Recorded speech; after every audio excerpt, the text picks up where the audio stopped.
Hello and welcome guys, আমার নাম Tom Ghosh, তোমরা দেখছো স্মার্ট স্টাডি।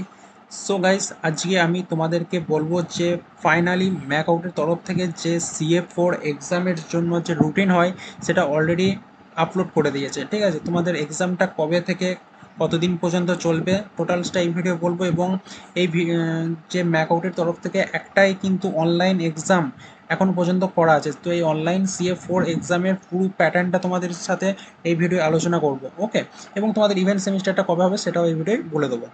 তো চলো, ভিডিওটা শুরু করার আগে যদি আমার চ্যানেলে নতুন হয়ে থাকো, স্মার্ট স্টাডি চ্যানেলে, তো চ্যানেলটাকে সাবস্ক্রাইব করে বেল আইকনটা দাবি দাও। যদি ফেসবুক পেজ থেকে দেখে থাকো তো ফেসবুক পেজটাকে লাইক করে ফলো করে দাও।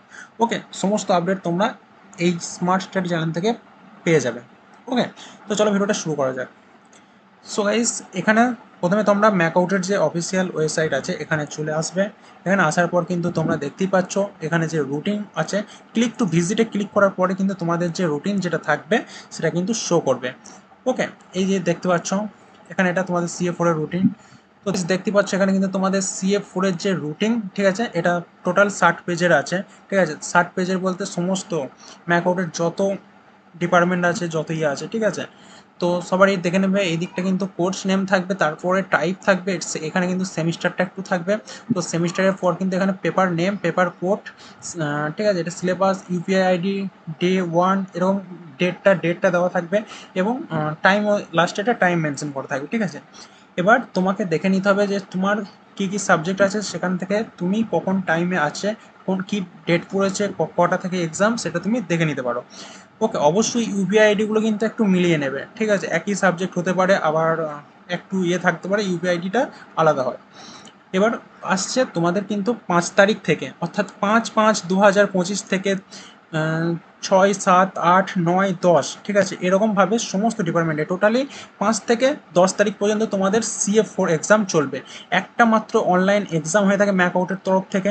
ওকে, বাট এই এক্সামটার আগে কিন্তু একটা মক টেস্ট নেওয়া হয়। মক টেস্টটা কিন্তু ইম্পর্টেন্ট, মক টেস্টটা সবাইকে দিতে হবে, একবার হলেও অ্যাটেন্ড করতে হবে। ঠিক আছে, মক টেস্টে তুমি যদি অ্যান্সার ভুলও দাও সেটা কিন্তু কোনো ম্যাটার করে না, কিন্তু মক টেস্টটা তোমাকে অ্যাটেন্ড করতে হবে। এবং দ্বিতীয় কোশ্চেন আসছে যে CA4টা কি একদম মানে দিতেই হবে, না দিলে কি ফেল করে দেবে? দেখো, এটা কোনো কথা না। ঠিক আছে, CA4 এক্সাম তুমি দিতেও পারো, না দিতেও পারো, কিন্তু আমি তোমাদেরকে সাজেস্ট করবো CA4 এক্সামটা দাও। ওকে, অনলাইন। এবং এটা আরেকটা যে প্রক্রিয়া, সবাই তো বলে যে CA4টা নাকি আমাদের অনলাইন হবে। ঠিক আছে, তো অনলাইনে আমি কি বাড়ি থেকে দিতে পারি? কলেজ না গেলে কি আমার কোনো অসুবিধা হবে? অবশ্যই। দেখো, তোমাকে কিন্তু কলেজে গিয়ে ভালো করে প্র্যাকটিক্যালি তোমাদের কলেজের যে কম্পিউটার থাকবে বা ডেস্কটপ থাকবে, ল্যাপটপ যা থাকবে, সেখান থেকে কিন্তু এক্সামটা দিতে হবে। এবং তোমাদেরকে একটা অ্যাটেন্ডেন্সে সাইন করতে হবে। অ্যাটেন্ডেন্সে যদি সাইন না করো সেক্ষেত্রে তুমি কিন্তু অ্যাবসেন্ট হয়ে যাবে, তোমার কিন্তু ম্যাকআউটের পোর্টালে নাম্বারটা বসবে না। তো বুঝতেই পারছো, যদি ম্যাকআউটের পোর্টালে নাম্বার না বসে সেক্ষেত্রে তোমার পরীক্ষাটা দেওয়া কিন্তু বেকার হবে। অবশ্যই তোমরা তোমাদেরকে কলেজে গিয়ে, ঠিক আছে, টেস্ট হোক, ইয়ে থেকে হোক, পরীক্ষাটা দিতে হবে। কীভাবে পরীক্ষাটা দেবে? তোমাদের যে CA4 এক্সাম আছে, তোমাদের পোর্টালটা লগ ইন করার পর এরকম একটা ইন্টারফেস আসবে, তারপর তোমাদের সামনে এরকম অনলাইন এক্সাম আসবে। অনলাইন এক্সামে ক্লিক করলেই কিন্তু তোমাদের সামনে এরকম একটা ডেটের ইয়েটা দিয়ে দেবে। ঠিক আছে, এখন যেহেতু নেয় সে দেখাচ্ছে না। তারপর ওখানে গিয়েও তোমাদেরকে কিন্তু ইউজার নেম এবং পাসওয়ার্ড দিয়ে আর একবার তার ভেতরে ঢুকতে হবে। তার ভেতরে ঢোকার পর কিন্তু তোমাদের যে সাবজেক্ট পরীক্ষা আছে সেটা শো করবে, সেখান থেকে ক্লিক করে তোমরা কিন্তু পরীক্ষাটা দিতে পারো।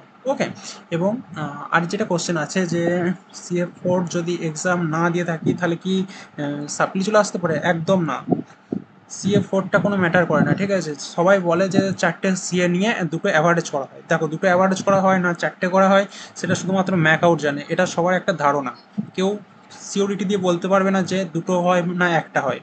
ঠিক আছে, তো টোটালি পাসিং মার্কস নিয়ে আমি অলরেডি আগে ভিডিও করে দিয়েছি, তো আমি আই বাটনে দিয়ে দেবো, সেখান থেকে তোমরা ওটা দেখে এই সম্পর্কে যে কিছুটা ধারণা সেটা তোমরা নিয়ে নিতে পারো। ওকে, ফাইনালি যে ইভেন্ট সেমিস্টারের এক্সামটা তোমাদের কবে থেকে হবে এখনও পর্যন্ত আমাদের একাডেমিক ক্যালেন্ডারের দিকে যদি তাকাই, অর্থাৎ মে মাসে হওয়ার কথা। ঠিক আছে, সেক্ষেত্রে আমি এটা বলতে পারি জুন মাস থেকে শুরু হবে। জুন মাস থেকে প্রথম থেকে শুরু করে 20 তারিখের মধ্যে কিন্তু কমপ্লিট হয়ে যাবে, এখনও পর্যন্ত এইটুকু আপডেট পাওয়া যাচ্ছে। সেক্ষেত্রে আজকের ডেটে দাঁড়িয়ে আমি এটা বলতে পারি মানে জুন মাসের মধ্যে তোমাদের সমস্ত ডিপার্টমেন্টের ম্যাকআউটের যতই আছে কমপ্লিট করে নেবে এক্সাম, ঠিক আছে? তো অবশ্যই ইভেন্ট সেমিস্টারের এক্সাম তোমাদের ভালো হবে। যদি কেউরির অর্গানাইজার লেগে থাকে তো কমেন্ট করো, অর্গানাইজারের ভিডিও আমি একটা বানিয়ে দেবো। সেক্ষেত্রে তোমরা কিন্তু ইভেন্ট সেমিস্টারের লেটেস্ট যে অর্গানাইজার প্রতিটা ডিপার্টমেন্টের সেটা আমি ডেসক্রিপশনে দিয়ে রাখবো। তো সেই ভিডিওটাই যদি কমেন্ট বেশি আসে অবশ্যই আমি ভিডিও দেবো। ওকে, ভিডিও ভালো লাগলে লাইক কমেন্ট শেয়ার করো, যদি কোনো কোশ্চেন থেকে থাকে অবশ্যই কমেন্ট করতে পারো। Thanks for watching friends.